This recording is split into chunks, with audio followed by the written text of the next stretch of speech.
السلام علیکم ویورز، وزیر اعظم محمد شہباز شریف کی جانب سے ایک بہت بڑا اعلان کیا گیا ہے جو ہم آج کی اس ویڈیو میں آپ کو بتائیں گے۔ ہمیشہ ہماری یہی کوشش ہوتی ہے کہ ہم غریب لوگوں کے لیے جتنی اچھی معلومات ہو سکے پہنچائیں اور جس سے غریب عوام کا فائدہ ہو سکے۔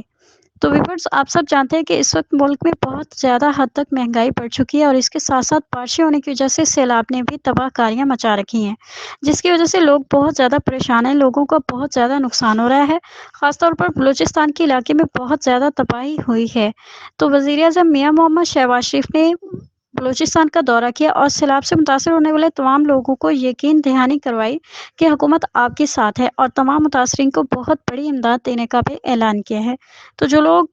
سیلاب کی وجہ سے جاں بحق ہو گئے تھے تو ان کے لواحقین کو فی گھر 10 لاکھ روپے دینے کا اعلان کیا ہے، اور جن لوگوں کے سیلاب کی وجہ سے گھر گر گئے تھے یا مکان گرے ہوئے ہیں تو ان لوگوں کو نئے گھر تعمیر کرنے کے لیے 5 لاکھ روپے دینے کا فیصلہ کیا ہے۔ تو آپ تک یہ اپڈیٹ پہنچانے کا مقصد یہ ہے کہ آپ یا آپ کے قریب کوئی بھی سیلاب سے متاثر ہے تو فوراً اپنے ضلعی انتظامیہ سے رابطہ کریں اور اپنی امداد حاصل کریں، کیونکہ حکومت نہیں چاہتی کہ اس طرح کی ناگہانی آفت سے عوام کو نقصان ہو۔